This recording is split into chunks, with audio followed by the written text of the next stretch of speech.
The return up for Parlow. Leaves it off. Here's Mia Hamm in the box. The shot. Goal. She's got the record.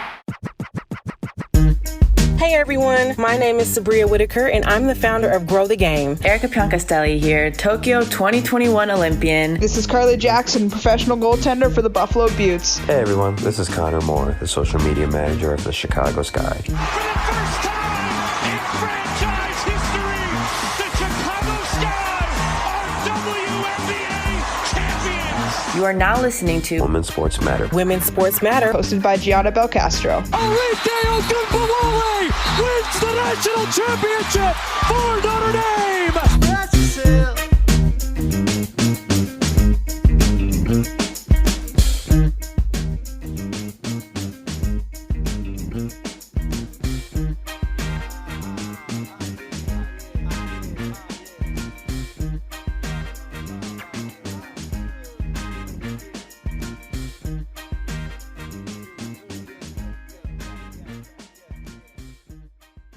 Hello, everyone, and welcome to another episode of Women's Sports Matter, your one-stop shop for all things women's sports. My name is Gianna Belcastro, and I am your host. Before we get started today, I would just like to say this is my first interview I'm doing at school, because that's a fun thing that I thought I should mention, because, you know, I gotta live it up in the state of Nebraska. I'm not going to talk crap about my new school just yet, because I've only been here for 2 weeks, but if you want to learn more about my little experience here so far, you could check out last week's episode. But guess what? We got another interview, because of course we do. And of course it's another Red Stars interview, because I gotta talk to the people on my favorite team, because I am a Red Stars fan, if you didn't know from listening to this show. So would you like to introduce yourself? Sure. I'm Amanda Kowalski. I am a rookie on the Red Stars. Rookies on the Red Stars. So many of them this year. Oh, yeah. One thing that I find really interesting about the current Red Star squad is that the impact of all of the younger people on the team is just, I want to say it's more than maybe some other teams in the league. Can you talk a little bit about, what it's like to be a rookie, someone that starts, someone that scores pretty cool goals at the end of games, just your experience so far and your journey to getting to the Red Stars this season? Yeah. So I think starting with that rookie question, I think something that this year has brought more than years past is just the impact of COVID and how that's impacted the whole entire NWSL. As I'm sure a lot of people know, there was a draft in 2020, and then students had the ability to either take their last year in college or come straight to the league. So that actually created a lot of adversity at the start of the season, because there were, double the amount of people during preseason that there usually is.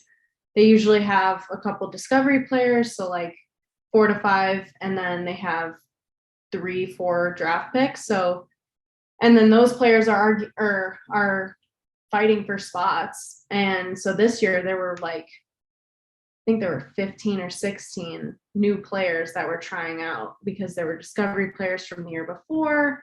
And then, just all the draft picks. So I think that alone has created a different look for the NWSL, just in the impact that rookies now have to have. I think years to come, it'll probably go more back to normal. But I think that kind of created an atmosphere for at least the Red Stars, where the rookies had to make an impact almost immediately in order to want to have playing time, or want to kind of create that atmosphere where we're competing with the veteran players who have been playing for 10 years. In some cases. So I think that's a big thing with just the rookie impact that the Red Stars have had, is we kind of were put into a position where we almost had to. But yeah, so I think my journey to get to the Red Stars was a little unique. So I was one of those discovery players. So I entered the draft after my 2021 season in December. And I was one of the players that was hoping to hear their name, but didn't, which, I mean, that's going to happen when there's, only 40 some picks.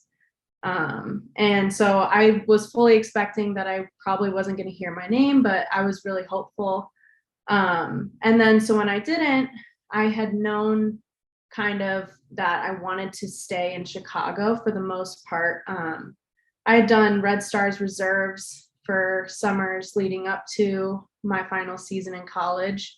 So that relationship that I built with those coaches was very vital in my progression to getting to the team. So the summer before my senior season, Julianne Sitch, the assistant coach for the Red Stars at the time, she was our summer team coach. So I kind of kept up a good relationship with her leading into my season, kind of chatted with her a bit. And then leading up to the draft, I contacted her, just kind of asked what coaches were looking for, like whether I should make a video of my highlights, things like that, things to like kind of prepare myself in case I did get my name called, just to like lead up to preseason, make sure that I'm prepared. So she kind of gave me some tips, and then like I kind of let her know that I was interested. So then right after the draft ended, she actually called me up after I didn't hear my name. And she was like, hey, like, I want to put you on our discovery list, which is essentially after the draft, coaches get a list. I don't know what their limit is, but they get a list of a certain amount of players. And based off of the rankings that they had in the year previous. So I think Red Stars were 4th in standings leading up to that. So if a team that was underneath the Red Stars put me on their discovery list, my rights would go to them. And I would go to their preseason and try out with them. So that was something I was unaware of going into the draft. I didn't even know that was an option. I really had no idea. So I thought that was interesting. I learned a lot about just like the ability to be able to be invited to preseason. So then after Sitch called me, let me know, I didn't know for a couple weeks until she called me again, was like, yeah, like you got approved, like you're on our list, like you'll come to preseason February 1st and everything. So that was my journey. I feel like, I don't know that that's necessarily unique, because I feel like a lot of people get called up that way, but I think just the relationship that I had with Sitch was vital in my being able to come to preseason. Yeah, absolutely. I just, the one thing for me, what I've noticed for Red Star success is that undrafted rookies do really well their first year. It's so interesting to hear all these different stories, like how certain people make it to the league, whether, they are drafted and then maybe they don't make a team, and then, they make another one and they do really well there, or you go undrafted, you get on the discovery list. Certain things like that. And also with the discovery list, by the way, it's just I think it's really confusing. I know, I didn't know what I didn't know what it was. It's like, what is that? And like, when I was learning about the league, that was one of the things, I guess, that I had to work hard on to fully understand what it truly means. Right. So it's always interesting to learn something new, especially with that set thing. But let's go back in time all the way to when you were a kid and growing up. I know you were a 3-sport athlete in high school, set a school record, I think, in, what is it, track? Yeah. Yes. Yeah. Can you talk a little bit about growing up and being an athlete, and when you took notice to think about, okay, I'm going to go to college, I'm going to be a student athlete, and maybe something will go from there? Yeah.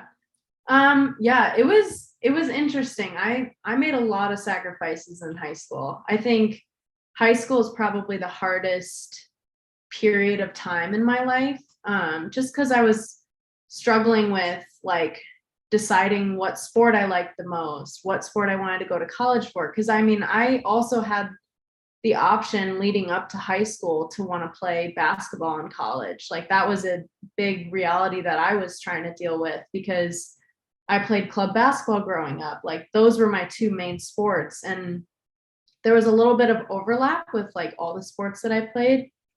So soccer was, in Illinois it was fall and spring and then summer too with nationals and everything. Track was like winter leading into like end of May, and then basketball was all winter.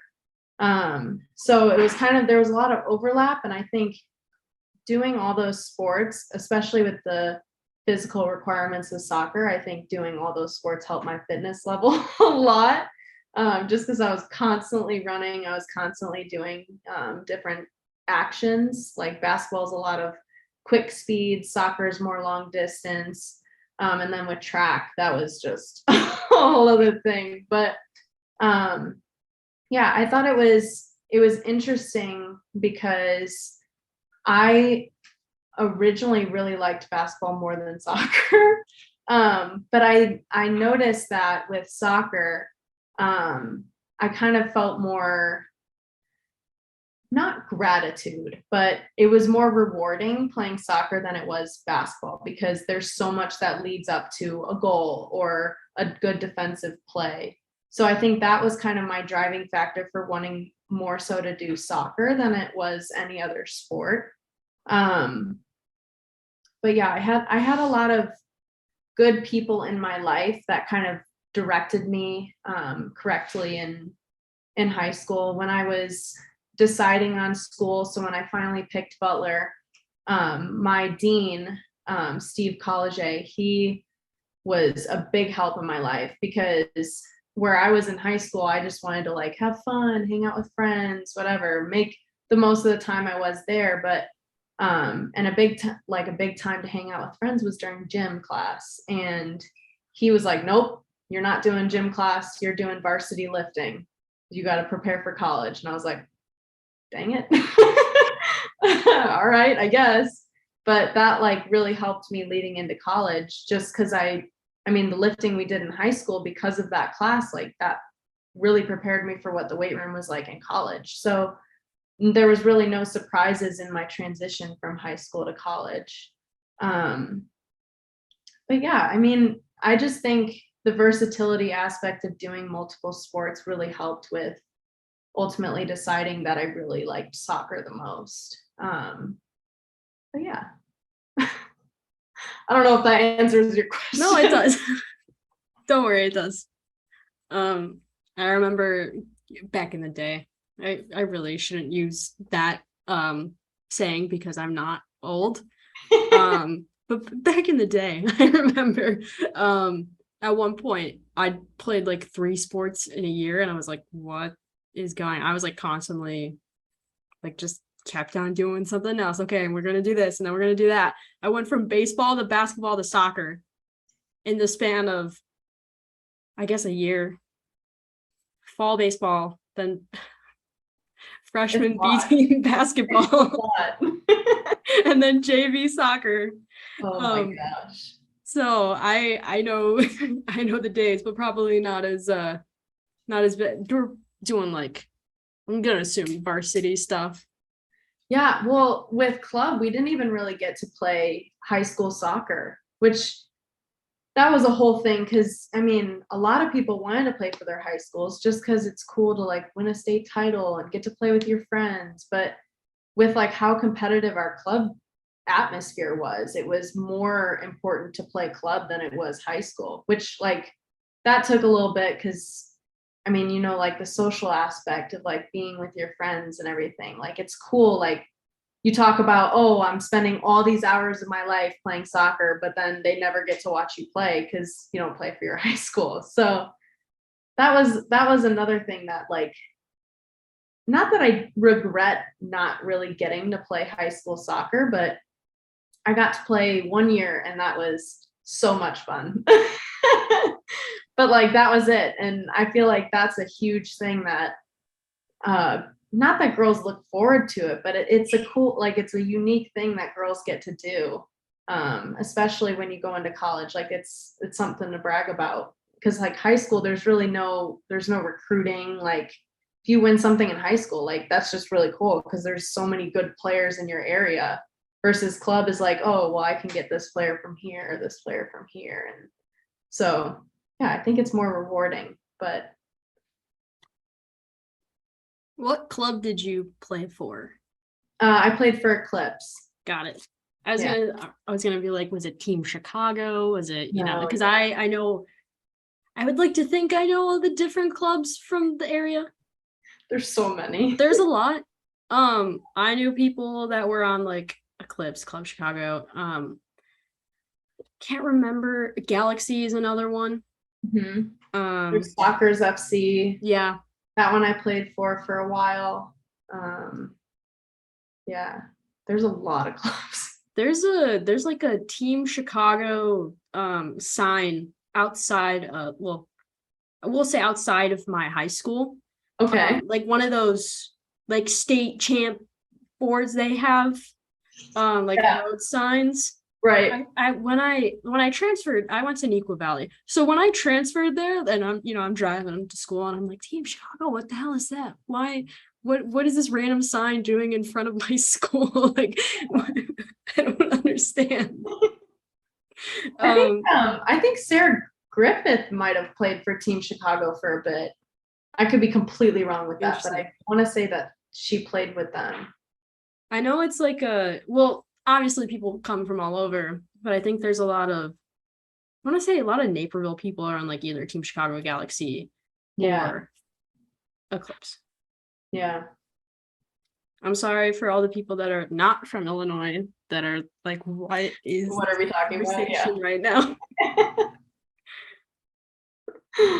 Yeah. There's a lot of people on the Red Stars that came from Eclipse. I mean, local development, of course, is huge for teams. Got a lot of local players on the Red Stars. Is there anything that you guys talk about? There's like, oh, this one restaurant that you all really like that you grew up going to, or something like super specific, I guess, to, we'll say, northeastern Illinois. Yeah. This might be a little like what's the word? Cliche. But Portillo's for sure. Yeah.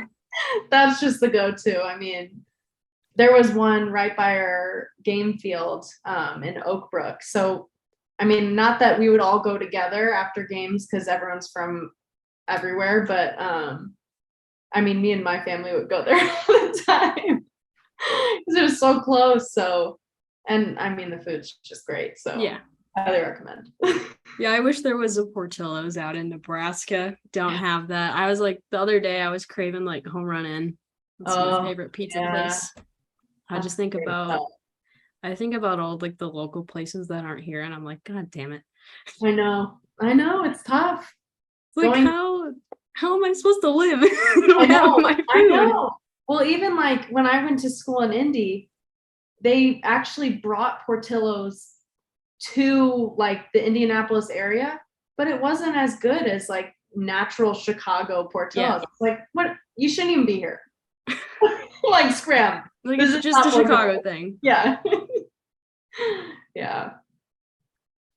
Do you ever get in on the Chicago pizza debate? Like, what's the true Chicago pizza? Because some people say it's deep dish, and I'm gonna say that's incorrect. See, the thing is, I love deep dish, but I don't know that I can say that that's Chicago's pizza. Yeah. It's tough. I just think Chicago has good pizza all around.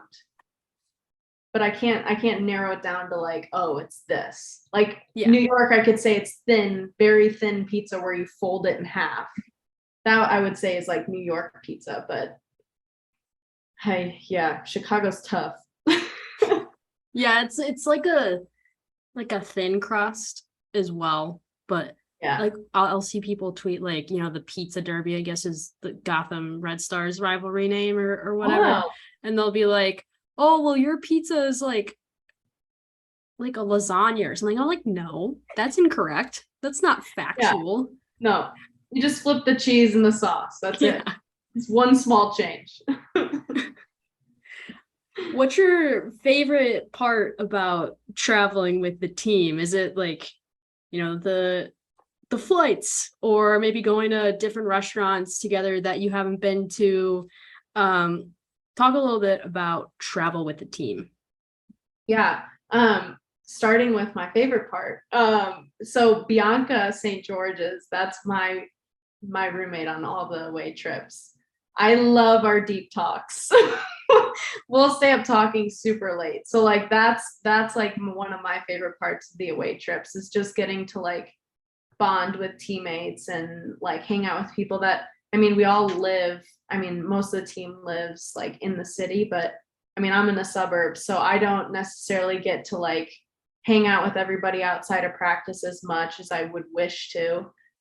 So that's kind of the cool aspect of like getting to travel with the team, is just like getting to be with each other, because we're all in a hotel room. There's really not much to do. So it's nice like getting to bond and have conversations with people that you wouldn't normally get to on a day-to-day basis. And like, I'm wedding planning right now. Like the last trip I had a long, extensive conversation with like Vanessa DiBernardo, who just went through like all these troubles with weddings. And so I get to like hear all these tips. So like, that's like one of, I think, the most valuable parts about it, is just getting to hear all these different people's life stories and getting to apply like the things that they learned from them to your own life.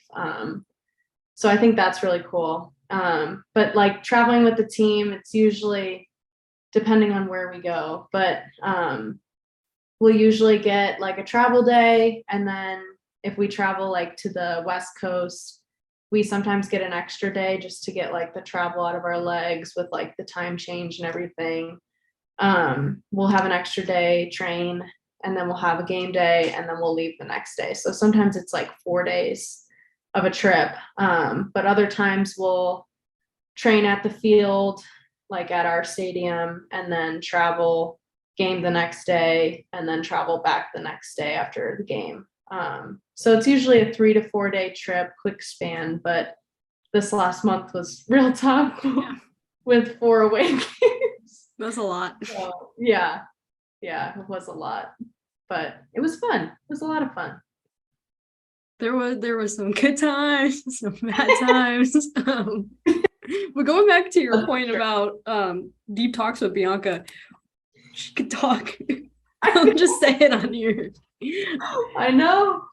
The other night we were laying in bed, and I don't even remember what we were talking about, but it got to the point where it was like 12:30, and we were like, oh my God, we have to go to bed. She's like, I'm putting my headphones in, so like if you talk to me and I don't respond, this is why, and it's best for us to do it this way, because otherwise we'll never stop.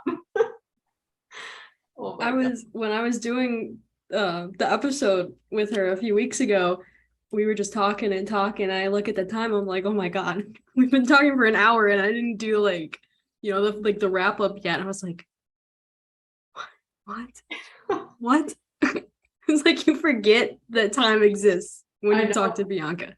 It's true. It's very true. She's very hypothetical. She loves getting into the deep stuff. Yes. She told me that there was at one point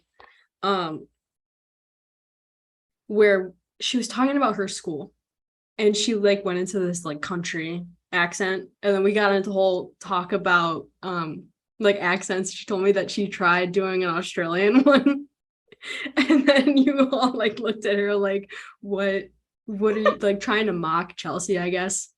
Oh yeah. Were you there when that happened? I would love to know more details about that, because I forgot to ask a follow-up. I have no idea what she's talking about, but I can totally see it. Because I was like, I wanted to ask her to do it, like what she thought like an Australian accent sounded like to her. Oh my gosh, that would have been golden. I'll have to like secretly record her doing an Australian. And then because I told her like I'll make fun of like a country accent, and so I did it, And then I was like, you should try it. And then she like was about to do it. And then she just burst out laughing. And she's like, I can't. Like, I absolutely cannot. I'll embarrass myself. Just get embarrassed. So there's our little part about BSG. Notorious BSG. The notorious BSG.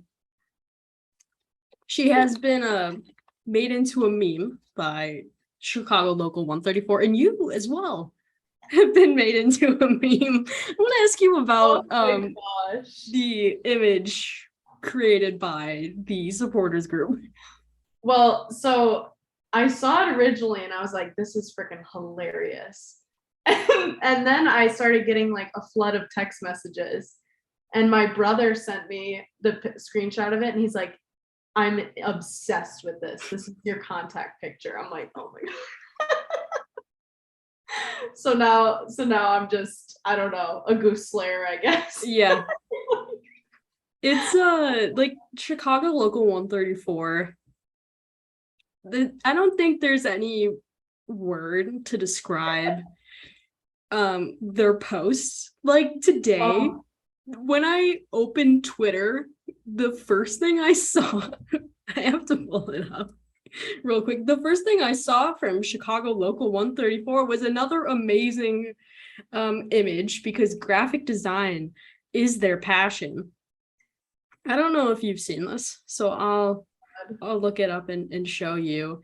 But I looked at this and I was like, what am I looking at? And I have a feeling I know who made it. Oh gosh. Because I do know some folks part of the supporters group. But have you seen this?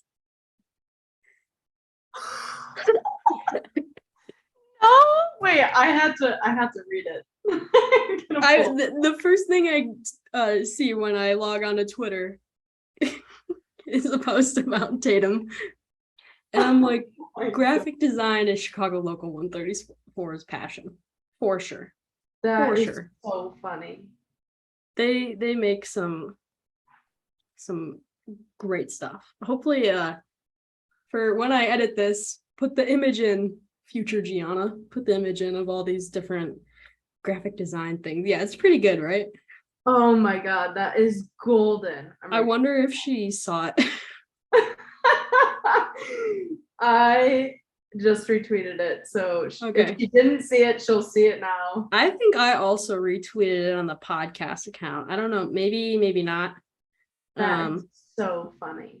But that's pretty good. There was also one of my friends had made when you got player of the match. Oh yeah. With the penguin. And they were messaging me and they're like, should I tweet it out? And I was like, yes, because it's so good.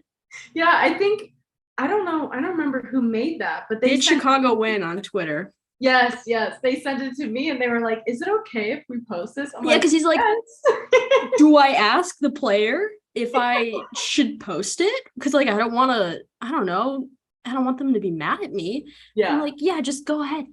It was brilliant. I loved it. I was like, I saw it, I burst out laughing. I was like, because this. Oh my gosh. Memes are great. Love memes. They really are. Yeah. Well, and people in college used to always say, like, if they saw me, they'd be like, status report. I'm like, okay. Gosh. And for people that don't know the reference to that, would you like to explain? Yes. So penguins in Madagascar, there is 4 penguins. One of them is named Kowalski, which is amazing. And he was like the brainiac of the group. I mean, I guess. And so he always had a notepad of like little things to say. And they would always ask him, Kowalski, status report. So he'd give like the little status report off of his notebook. Great. It's really good. Thank you. I love nicknames like for these different athletes, and it's like, what could be the funniest image that you could make for this player? So we've got Goose, and then we've got Kowalski with the penguin. No, just a bunch of animals. Yes. I do want to ask you about the Goose nickname. How did that come about? So it's so simple, and everyone's gonna be like, "Aw." When I was younger, my dad used to call me a silly goose, and so then goose kind of stuck. But it was really only like a me and my dad kind of thing. And then for club soccer one year, when we were like, I don't know, 6 or 7, my coach was like, everyone has to have a nickname. So like people were saying like their favorite foods. Like one of my best friends, Cassie, her nickname was Skittles. So we always called her Skittles. But then I told her my nickname was Goose. And I mean, still to this day, like my friends from when I was younger call me Goose. My coach from then calls me Goose. So it's just kind of stuck. And now we've got amazing memes out there with Right? Who would have Amanda thought? on a goose. 15 years later. I'm sure that was the vision that your dad had that long ago. I'm sure. Yes, absolutely. Moving back to, I guess, more serious topics. I'm doing air quotes, by the way, for people that aren't watching on the YouTube. We've got a very important playoff push happening for Chicago, sitting right on the line in 6th. What is the most important thing that the Red Stars need to do to make the playoffs? With just, I don't even know how many games are left. And the season ends in 5. October. There's 5 games. Yeah. Yes. Yeah. Yeah, I think the one thing that we need to do for sure is, I mean, this just the whole aspect of having a short-term memory. I mean, we had some bad losses, we've had some really good wins. So these kind of like highs and lows, the dips and the valleys, we have to limit those as much as possible emotionally. So I think it's really important that like where this Louisville win that we just had was awesome. I think not lingering on that as much as everyone really wants to, because it was such a good game. But I think not lingering on those games and not lingering on the tough losses that we've had, I think that'll help keep us emotionally stable for every game that we play, because I mean, it's such a competitive league. And I mean, we've seen with teams that start at the very bottom, such as Orlando, who are now making a very competitive push to make it to the playoffs. Like, I think there's just no room to kind of ruminate on these little victories and little losses. So I think just pushing through and keeping emotionally stable throughout it all, I think that's going to be most important. And hopefully it'll kind of keep us pushing forward and not that we won't get emotional about games and everything, but kind of keep us level and keep us level headed leading into every important game that we play for the rest of the season. Since, I mean, all of them are all playoff teams or contending for them at least. So it'll be important for us. And what are your thoughts on the whole, I guess, I don't want to say situation, defender loss? The amount of defenders is just dwindling due to injuries. How have you all, I don't know, I want to say plan, like what steps do you all take to make sure that you're staying healthy, you're able to like stay focused on, you know, the task ahead of you, whether it's like training or a game? Because for people that don't know, the Red Stars have a lot of people out. And by a lot, I think it's 8. That's a big number. That's a lot of people. So how do you stay focused and just what are your thoughts on the amount of defenders that are on the Red Stars roster? Yeah, I mean, not that defenders are usually ones that get hurt, but I think just with the job title and job description that defenders have, we're kind of put into positions where injuries are more likely going to happen. So I think that mindset automatically kind of not like sets us up where we're coping with it, but it kind of lets us prepare better. So, I mean, in order to prepare for games, a lot of times for practicing, it's very difficult to, I don't want to say go 100% in practice, but it's very difficult in those practice situations for us to completely sell out on plays and things like that, just because we have to be wary of injuries, and I mean those things happen. So it's a little difficult mentally, trying to also contend for starting spots and try and push yourself to be a better player every single practice that you have. So it's a little difficult with that. But I think the most important thing that our defenders have been doing is just kind of like the next play mentality. Like it has been very upsetting for all of us when someone goes down, and especially like, I mean, the players that we've had go down and the players that we have out right now because of pregnancy or whatever reason. I think that adversity is part of the game. And I think that's something we've seen kind of growing up regardless. So, I mean, not the amount that we have this season, but just making sure that we listen to our bodies. If you have a small little tight muscle in your quad, or you have like a little injury that you're kind of dealing with, just being smart in practice and not necessarily pushing it, because there's really no need. I mean, practice is a place to get better. But if you're not going to benefit yourself by continually pushing through things, it's better for the team to have you be 100% for games rather than 80%, 70%, especially with the players that we're playing against.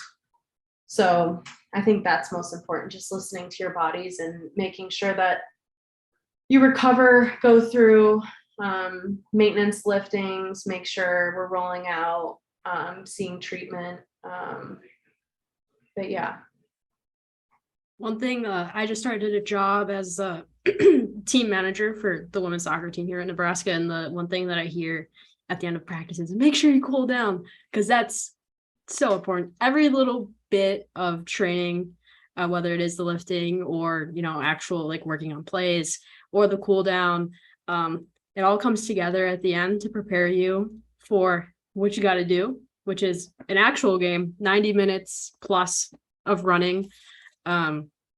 So yeah, listening to your body. Yeah, you should do that. People should do that. 100%. I want to ask you about, I guess, the possible Iron Woman of the Year, Zoe Morse, what it's like playing with her. She's played every minute of every game so far this season. Fingers crossed that still happens, because that would be freaking amazing to see. Can you talk a little bit more about, the people that you're with on the back line and just what that's been like for you? Yeah, it's been a big adjustment coming from college to now professional. The level of play is much higher. And I think Zoe Morse is kind of the epitome of like what every player should strive to be like. Zoe is like, I mean, she's unbelievable. I mean, from going from like where she was at last season, where she wasn't really playing, wasn't getting a lot of games, to stepping in and being such like an impact player on the back line. I think that's just, every player should strive to be like her. She's such a good teammate. She's the most positive person on the field. She's most receptive to feedback. She's the most communicative player on the field. Like it's very cool getting to play with a player like Zoe, because she's everything you'd want to be on the field. She's very sharp, like the movements she makes, she's always wanting to get better. So I think that coming from someone who is essentially playing not a rookie year, but I mean, her first year of like really getting to show what she can do, and she's playing like this. I mean, it's hard to even think about the back line without her.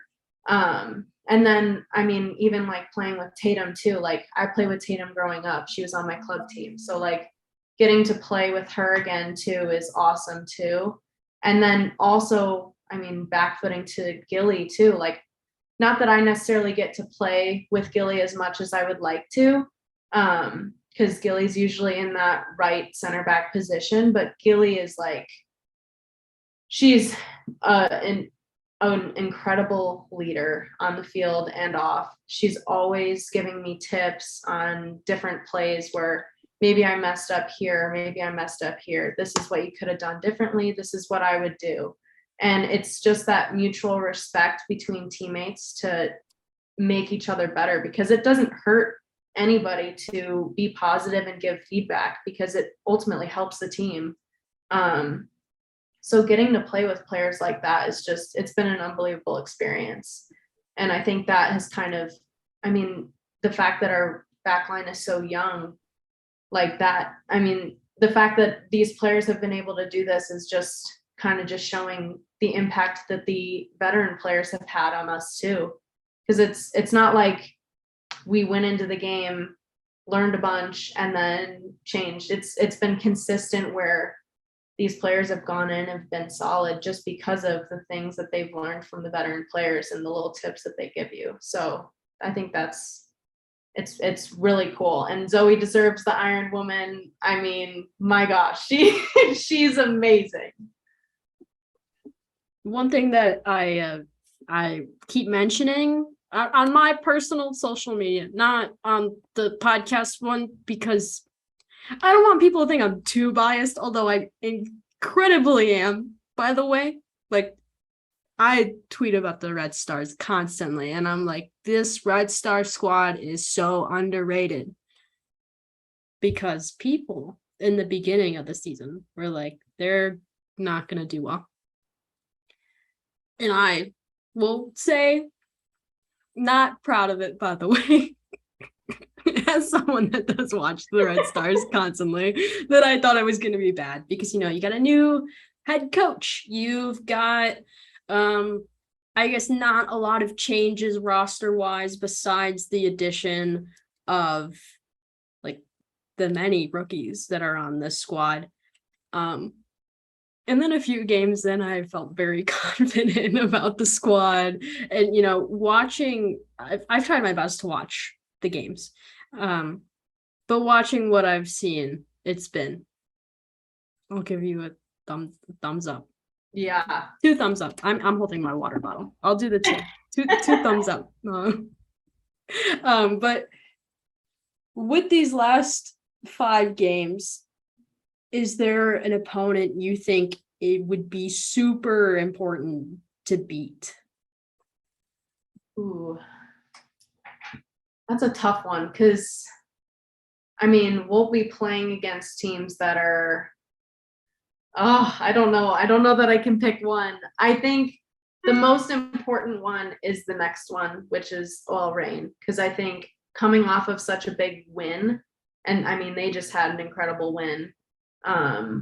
I think that will be the most telling in how the rest of our season's going to go, how we can react to losing 4-0 to then winning 4-0. Like, how can we take those 2 learning experiences and take it into the next game after we've had a week off, a week to rest, and kind of figure out where we're going to be for the rest of the season. But I think if we show any sort of fight like we did in the Louisville game, I think we'll be fine. But I think we just need to emotionally make sure that we're there for every single game leading up to postseason.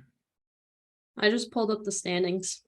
I don't know. This will probably be the same by the time this comes out. There's not any games until the end of the week. Oh, so yeah. It probably will be different. It will be different. I lied. It will be different. San Diego got 31 points. Houston and Kansas City 29. Portland 28. OL 27. Chicago's got 26. And then Angel City has 25. Orlando 21. North Carolina 16. Yeah. So for people that are paying attention to the playoff race, there's some numbers for you. They're going to change, obviously, because that will be outdated by Tuesday. Mm-hmm. But I've seen on the Twitter that the Angel City game, the final game of the season, could be a play-in game. So that also adds a little pressure. Yeah. any more thoughts on, the final playoff push? Anything that you would like to just put out there for that? Yeah.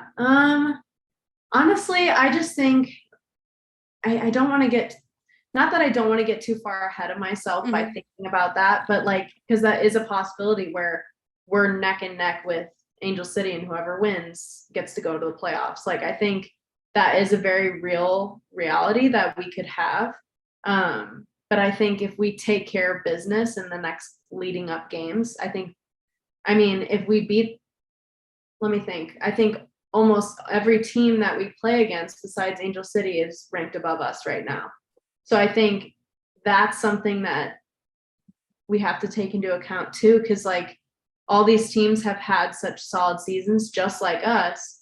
So I think beating a majority of the teams that we'll play against at the end of the season, I think that'll be most important, because that'll keep us above Angel City. And the final games of the season, for anybody that's curious, got OL in Chicago on September 9th, Chicago and Kansas City on September 14th, Chicago, Houston, September 17th, Portland, Chicago, September 25th, and then the final game, Chicago, Angel City on October 2nd. Yep. So very important stretch of games. Very important. Some might say super no. Well, I think that's a good segue to fan questions. I'm really good at segues. You should have seen when Tatum and I were talking. We would like have this whole conversation about one thing, and then I'll be like, okay, we gotta talk about something else. I'll be like, I'm terrible at segues, so we're gonna move on. So that's what I'm doing here today too.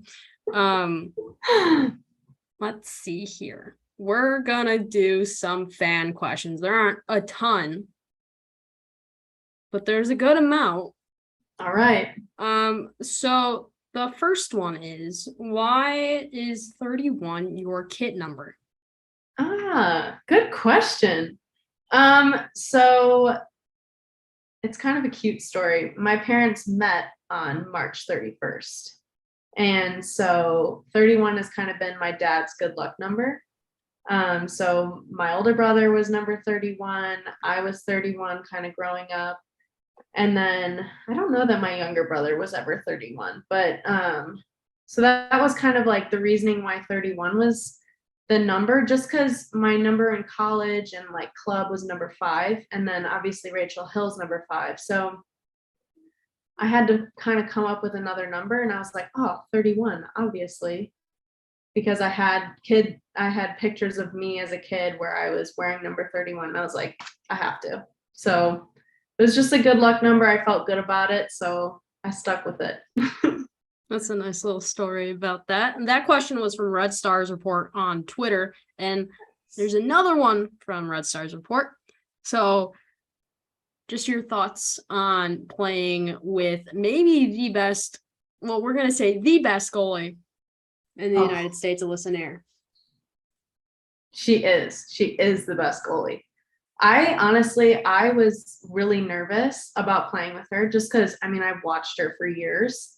And I always thought like she's very like businessy, like very straight, like she never really, like her facial like expressions, they never really stray. She's very like serious. And I'm like, oh my God, I'm terrified. Like she's going to be like so judgmental. She's going to be like super professional. Like she's going to yell at me for every little thing, whatever.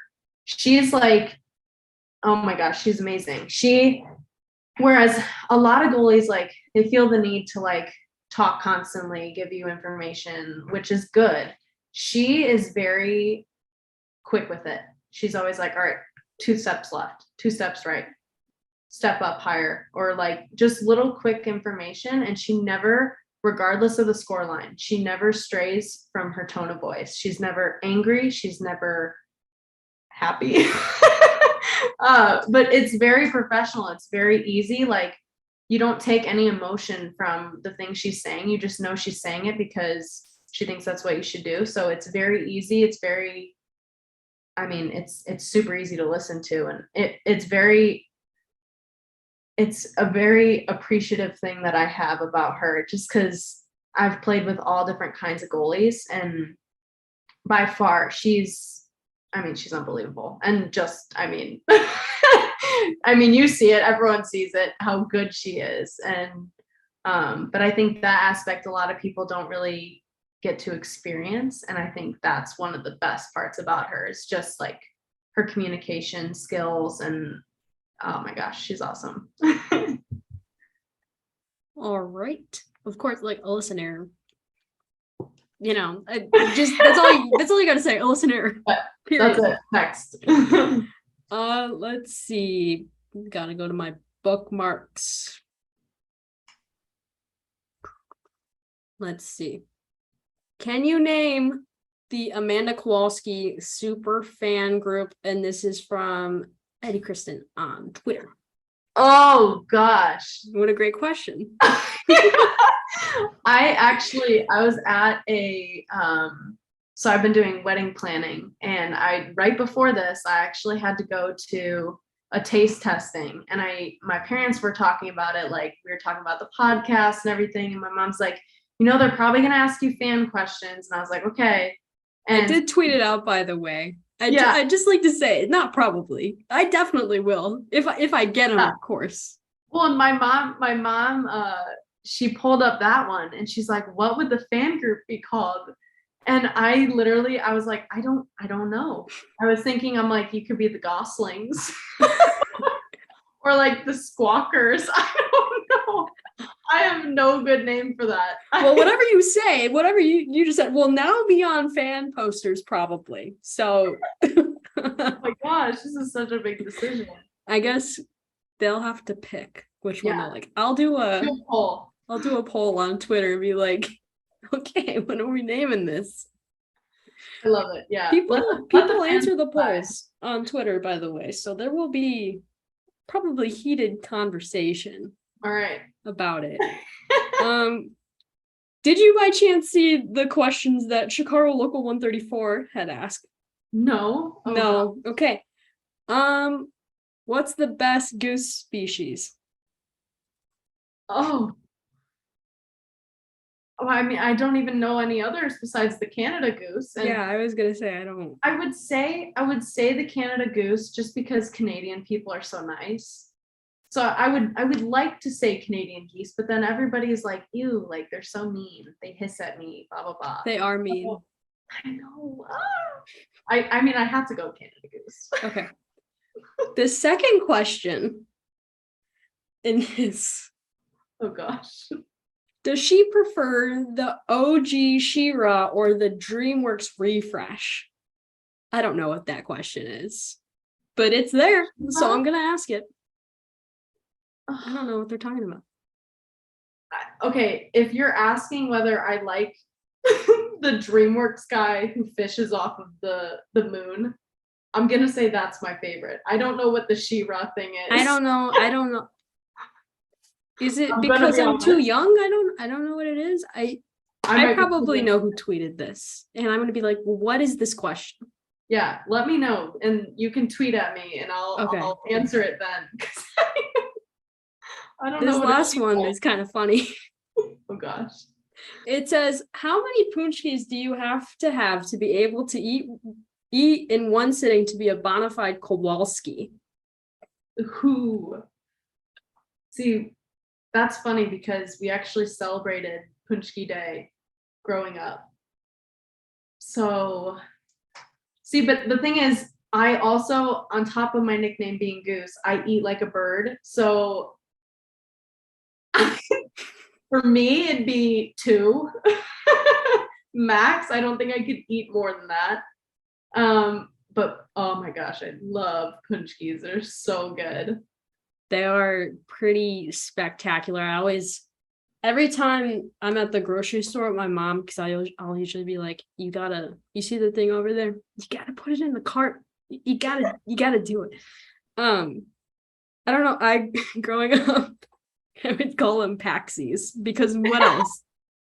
You're being like 7. You're like, what is a word that you don't know? How do you say it?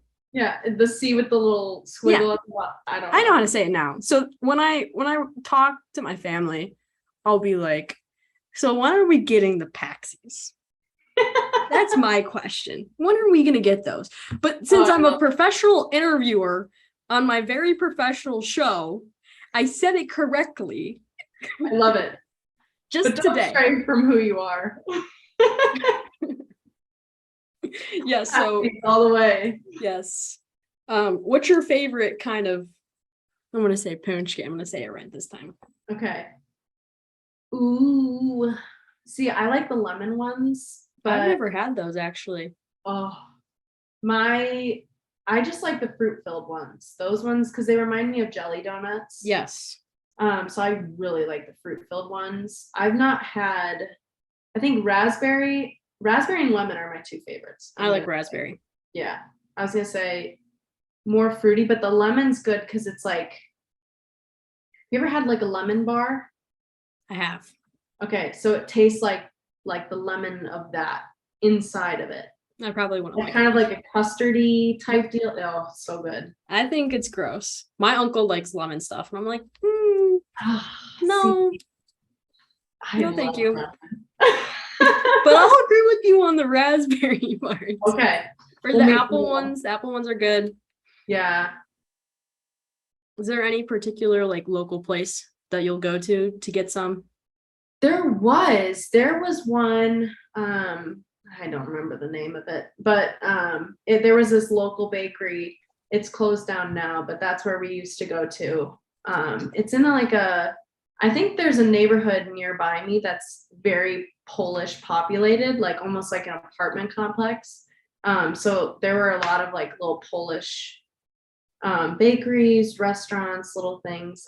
So that's where we would go. But my dad, so he works for a retirement community, and he had a lot of Polish people who were like from Poland who came to the US. So they like knew all the good places, and they would give them to my dad. So we were constantly, as much as I'm not, I don't know Polish, I don't know anything, but my great grandparents are straight from Poland. So we try and embrace as much Polish cuisine as we can. So yes, I feel that. Like my family is very Italian. Okay. So I think I'm like 5th generation. Okay. I think my great grandparents came here. So we try to do as much Italian stuff as we can, but I don't know Italian. Yeah, I know. It's like hard to know because we're not surrounded by it. So like my grandma's mom was the one that stopped teaching Italian, like passing it down. And I'm like, I'm mad. I was telling my family, I was like, I'm kind of mad at that. Like, we could have been raised bilingual. Oh yeah. Be like 10% smarter than we already are. Well, I tried learning it. I just gave up. I was gonna say, I'm sure it's so hard. Conjugation. I am a hater. Conjugation. That's what really got me out of Spanish. I learned Spanish. I took it for like 6 years. The conjugation sucks. Oh my gosh, that was the end of it. Yeah, I took French for 3 years, and it was it was not fun. And now I got to take a language here. I'm taking Spanish. Ah, okay. I can't, because if my school is weird, if you have already taken a language in school and you want to continue to do that one, you have to take 3 classes. If you want to take a new language, you only have to take 2. Oh, why? Why? I mean, I guess it makes sense because then you would spend more time because it's a new language. You would need more time to learn it. It's just I regret so much not finishing 4 years of French because now I gotta waste time doing it here. Just I'll complain about school anytime I get on this show. I'm with you on that. Because being in school is pain in my side. I know. I was in college for almost 6 years, so That must have been a lot of fun for you. dude, I'm not a school person. Yeah, it's God, and Butler's such a smart school too, so it was difficult. Everyone's like in the PA program and trying to be a pharmacist. I'm like, yeah. I'm in marketing. I was at College of DuPage for 2 years, so I Okay. just got my associates, and I'd be sitting at my computer and I'd be like, "Is this worth it? To do all this stuff? Are you serious? Why?" Just my whole question is why? Why Yeah. did I? What am I gonna do with this? Exactly. It's what? I know. I was telling my mom before I when I was leaving class, I was like, if I do drop out of Nebraska, I already have a college degree, so it's okay. True. And she goes, "You're not dropping out of school." I'm like, okay, I tried. Yeah, you've planted the seed now. It's I moved to Nebraska from Illinois. 8 hours of driving. I've been to Indianapolis. What an easy little drive. Lincoln, Nebraska. I was sitting scrunched because the whole car was filled with all of my stuff. Yeah. And I'm like, okay, so I'm sitting here for 8 hours and I'm all scrunched up and I got no room. I didn't have leg room. I didn't have arm room. And then once you go through that entire drive, now that you're finally there, now you have to spend all that time moving the crap out of your car. Yeah, that took forever. That took I want to say an hour and a half. Oh, all the decorations up, I did after my first day. But all the stuff took forever. Hang up my clothes, fold my clothes up, put stuff on my desk, making sure none of my amazing podcast equipment got damaged. Yeah, that's in the seat next to you, buckled in. Yeah. I don't even know where it was. Well, it works. Okay. It works, by the way, if anyone was curious. It works. Everything is fine. My lighting is fine. My microphone is fine. Although my mouse has been acting up a little bit. This little dinky thing. Acting up. Since we were just talking about road trips, although I wouldn't call a drive to Nebraska a road trip, I would call it, I don't even know what I would call a boring trip, if anything.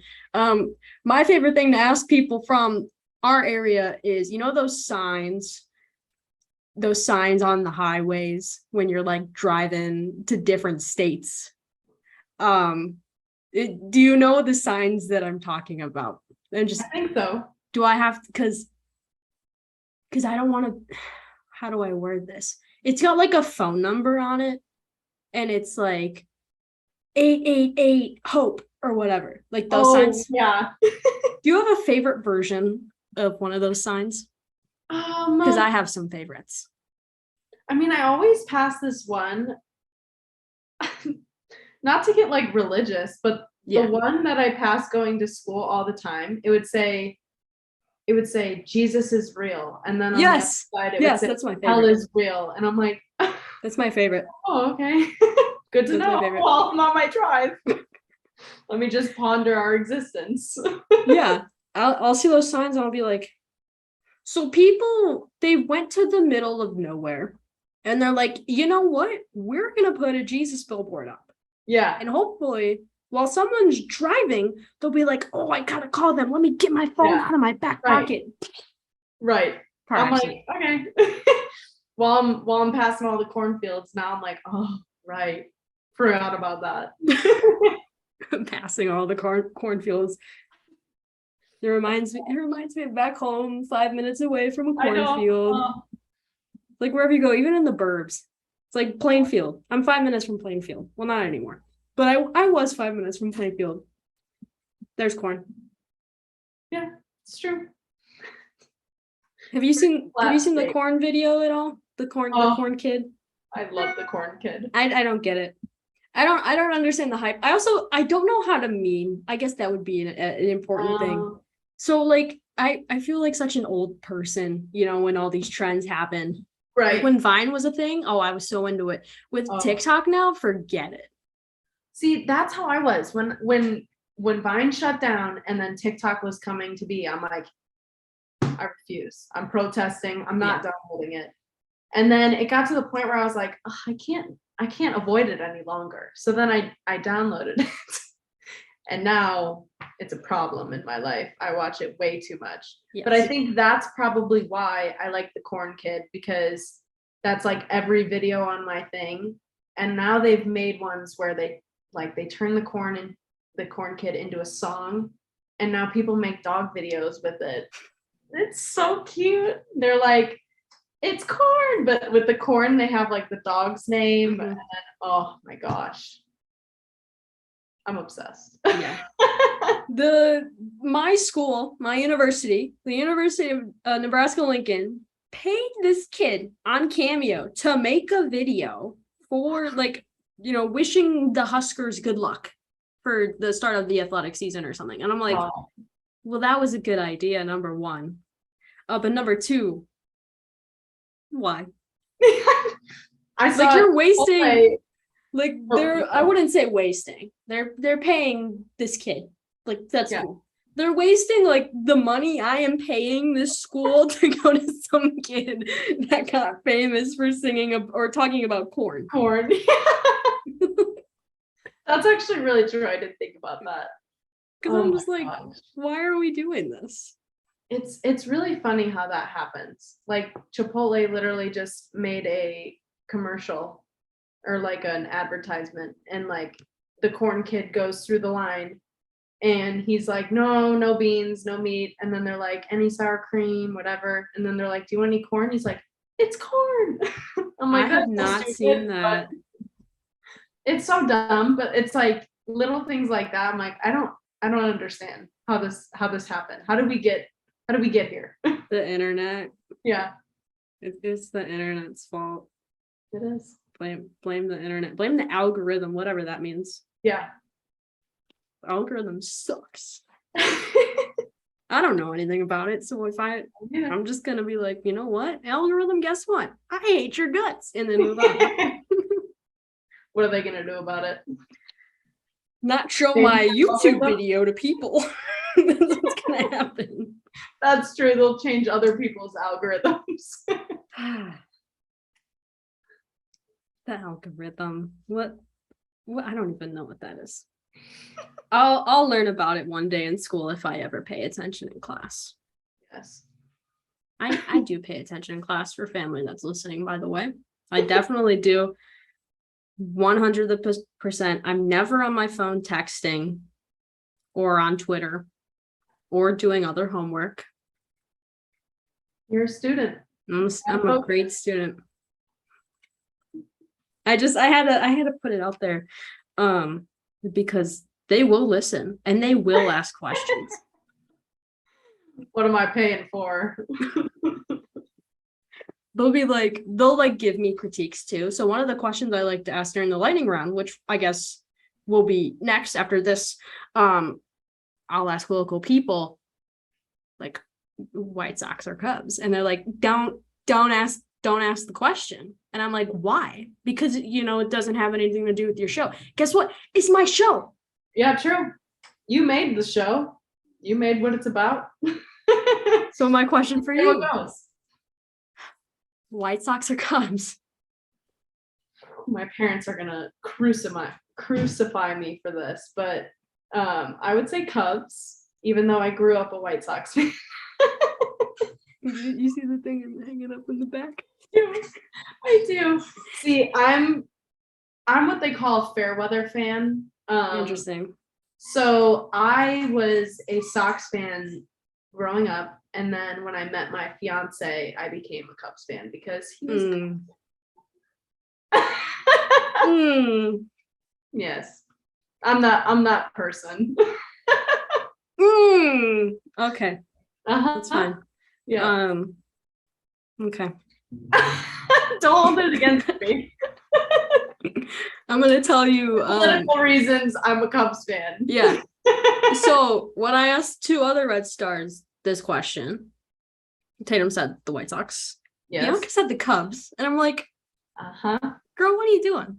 And she's like, well, I only went to one baseball game before and it was a Cubs game. So I'm going to say the Cubs. And then she said, or I told her, I was like, may I suggest the Chicago White Sox?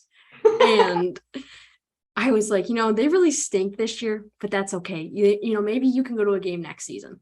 And Bianca, being the very funny person that she is, she's like, well, that's what you guys always say. And I'm like, you know what?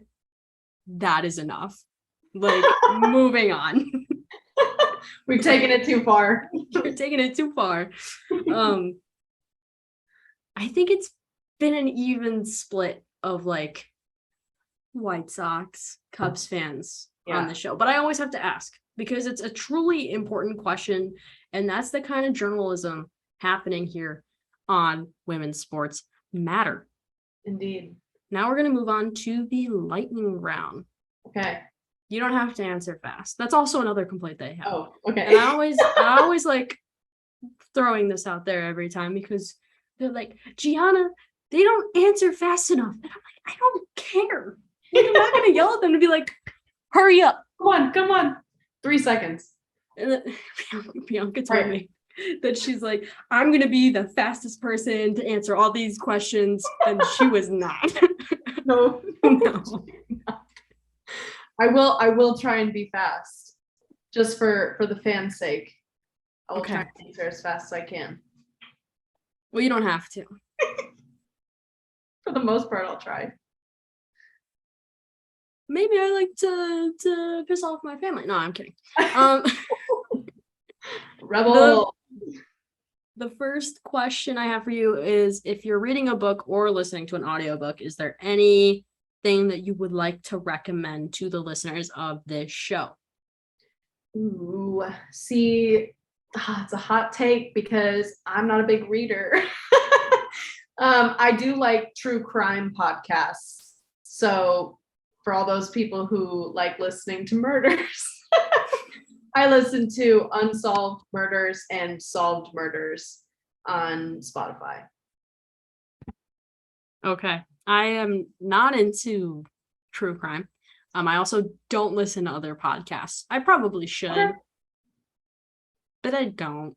Yeah. I listen to Bryant and Me, though. I'll give them a shout out. The only podcast I ever listened to because they're goofballs. They're goofballs. Anyway, moving on. I want to ask you about the experience of playing at Soldier Field. Like, first of all, that crowd. I know. Pretty cool, right? It was so cool. It was so cool. Yeah, it's funny because as a Bears fan, I love Soldier Field, but I had only been like I think I've only been twice. I went to one Bears game, and then before that, I went to it was like the Women's World Cup while I was in high school, and they did like a showing of it in Soldier Field. And like, so I went for that and we got to like watch them play on the big screen in Soldier Field. So that was the other reason why I went. But being in there with like all those fans and getting to like know that they're there to watch us play, that was so cool. And just knowing that like all those fans are like, they took the time out of their day to like go and watch. I mean, obviously every single game there's fans that take time out of their day and go to their games, whatever. But Soldier Field was like a whole other ball game. That was surreal. As someone that attended the game, also as someone that worked the prior game, first of all, it was so hot out. Oh my gosh, I know. Fun fact of the day for people that are listening on here, I worked for the Fire selling 50-50 tickets, walking up and down the stairs. I got my steps in for sure, and I didn't get sunburned to my surprise. So walking around the stands and seeing like a bunch of people in Red Stars gear, even like, I think my favorite part about working at Soldier Field, like before the Soldier Field game for the Red Stars, was seeing all these different people in Red Stars gear. They're not wearing Chicago Fire gear. They're wearing Red Stars gear. Yeah. And that is so, so cool. Yeah. We always thought, like, when we had this game on the schedule, we were like, I wouldn't be surprised if a lot of people, not bagging on the Chicago Fire at all, because I love the Chicago Fire. But I wouldn't be surprised if a lot of people showed up later in the Chicago Fire game to then stay for the Red Stars game. Just because, like, I mean, women's sports are up and coming, and it's awesome getting to watch it unfold. And, like, I mean, the Soldier Field experience was a whole, I mean, it just backed it all up, that people will watch women's sports and are going to, and it's just going to keep growing. Yes, when I was working, I saw a bunch of people coming in like after halftime, and I was like, oh, it's getting pretty serious. Oh yeah. Seeing the Red Stars gear is always like, and like older merch too. I was like, I didn't even know that existed, and they're walking around. I'm like, I want that. I know. My fiance's aunt just bought like 2 cool crew neck hoodies I'd never seen before. And she's like, oh, I found it off this like little website. I'm like, oh my gosh. I'm like, I'm gonna start like deep diving and trying to find stuff. You gotta be like, share the link. Yeah. Like, I want it. Or like Christmas gift. Right, exactly. There you go. You're like, the team got it for me. Here you go. My next question for you is, if you could play with someone that has been retired, we'll say retired for at least 5 years, who would that player be and why? Oh, that's a good question.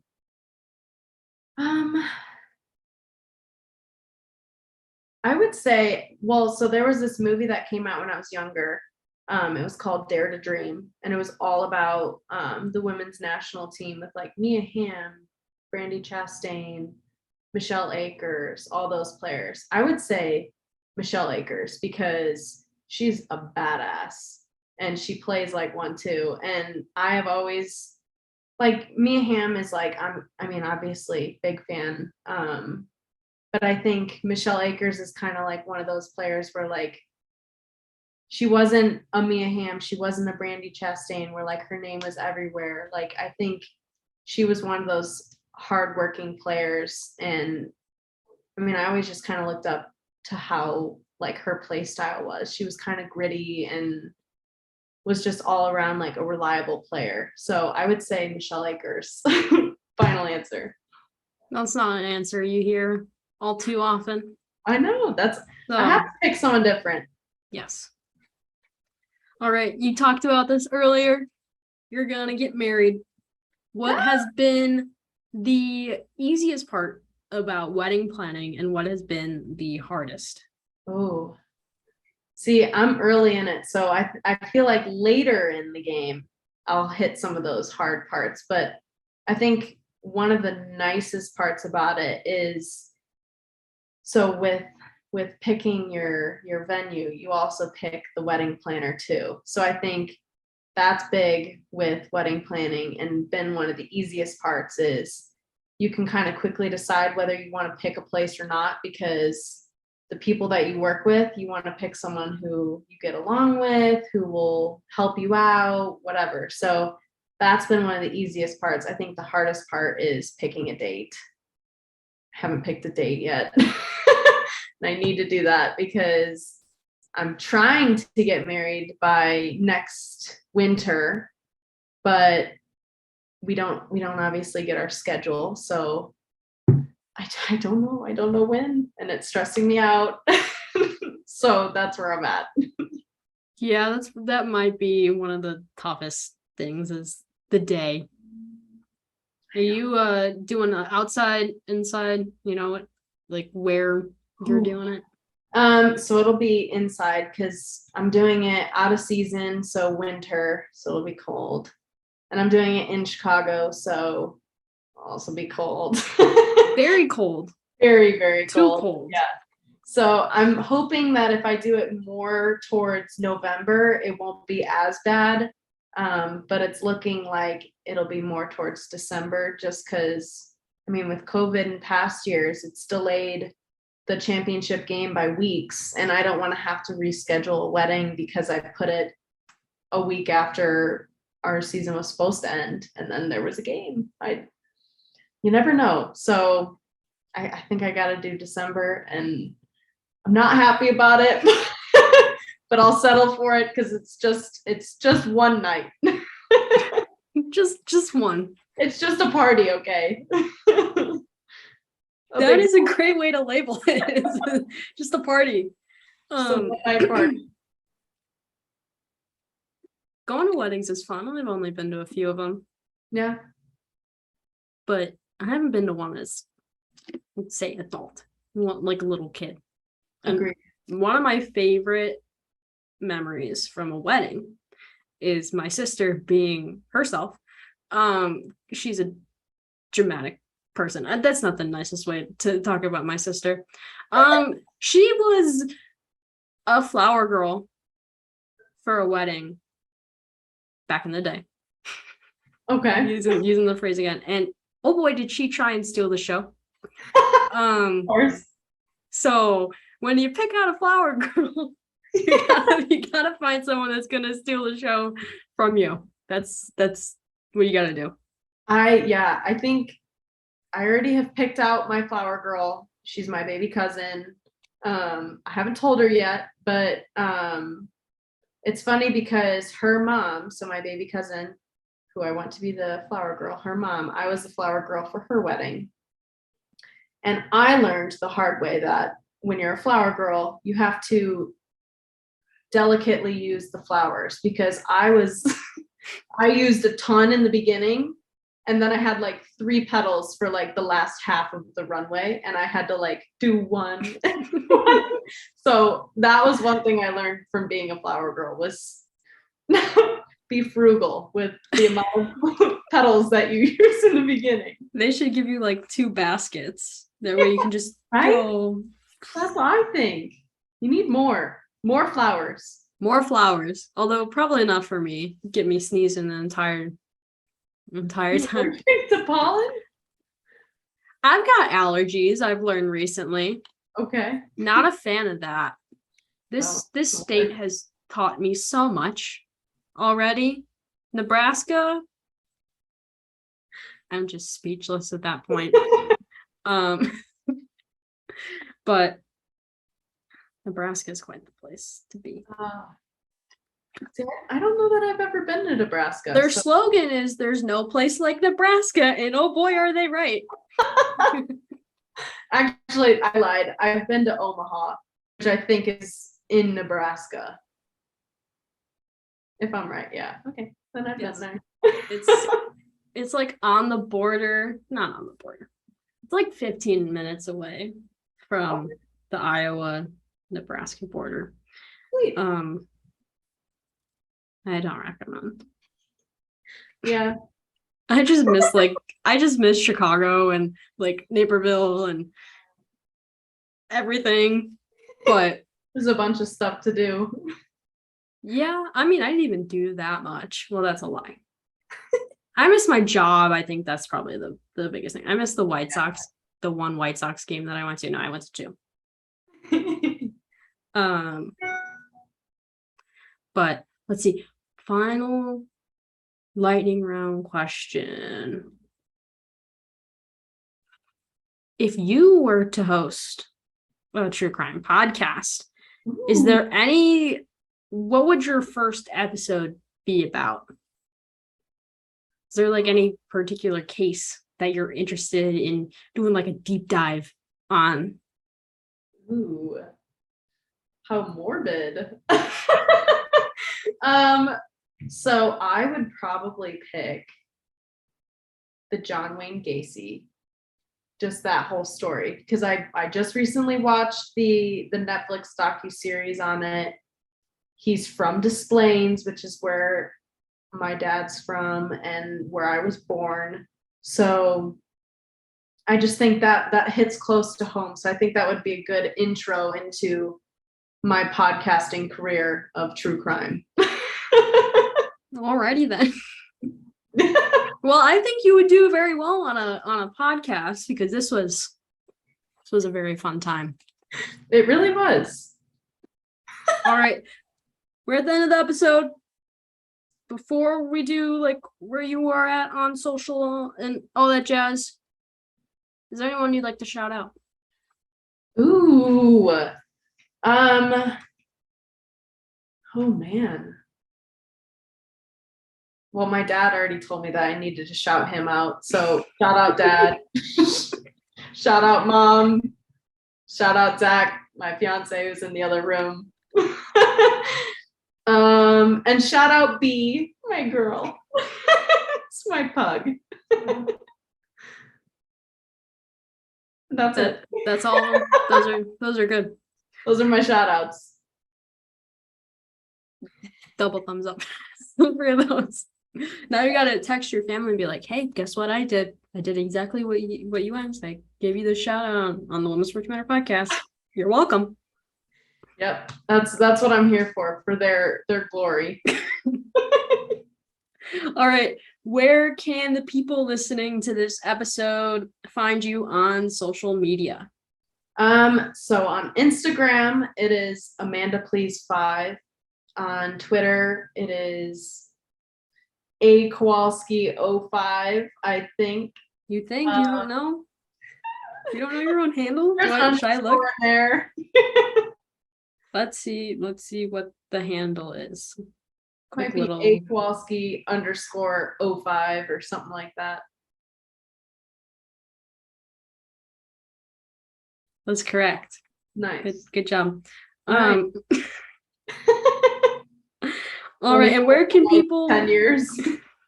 Where can people watch the Red Stars? Ooh, Paramount Plus on Twitch. Hopefully some CBS games. We'll see. Yeah. And my favorite station in the entire world, the U, which I don't have out here in Nebraska. Oh, sad. But I have Paramount Plus, so it's okay. All right. We'll make it. I sit here and I watch games and I don't do my homework. So, hey, at least there's a reason why. But at least I find the time to do that. Although I do my homework later at 12 a.m. Good. Anyway. Most productive hour. Yeah. I was folding laundry last night at like 12:30. So good. Very productive. But now it's time for my least favorite part of the episode is where I do my ending spiel. Aww. It's terrible. It's the worst. Anyway. I'm going to do it right now. If you want to follow me on social media, guess what? You can. I am on 4 different platforms. On Twitter, it is W Sports Matter. I was almost going to say my old one. I'm like, no, Gianna, you did the rebrand like 2 months ago. Get it together. This is what Nebraska has done to me. If you want to follow me on social media, guess what? You can. I am on 4 different platforms. On Twitter, you can follow me at W Sports Matter.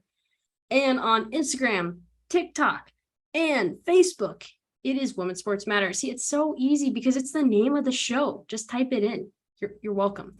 If you want to see this episode and more, like if you want to watch it, there's a thing called youtube.com. You go to youtube.com, you type in Women's Sports Matter, boom. You just found my YouTube channel. Congratulations. You can hit the subscribe button and you can watch all the videos that are on the page. I don't know how long they would take. Probably a month. That's too kind. Maybe a year. It'll take a year to watch all of that. But make sure you subscribe. We're 25 subscribers strong.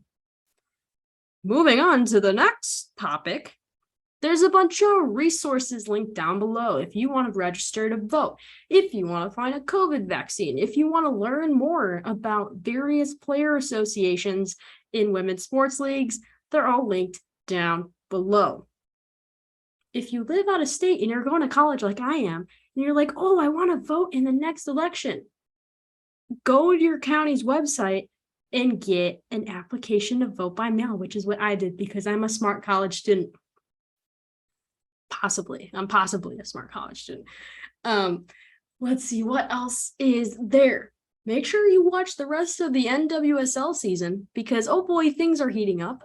And if you want to follow what's going on with that, make sure you've got Paramount Plus, watch it on Twitch. You can follow the podcast on Twitter because I tweet about it constantly because I have so much free time, of course. Let's see what else.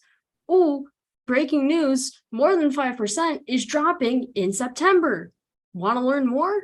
Go to More Than 5% on Twitter and Instagram. And if you don't know what More Than 5% is, shame on you. You're a fake Women's Sports Matter fan.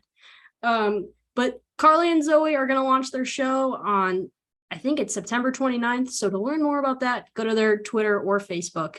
It's going to be really, really cool. Make sure you're subscribed to Don't Touch My Jersey, which is a fantastic show, a part of course, the Women's Sports Matter Podcast Network.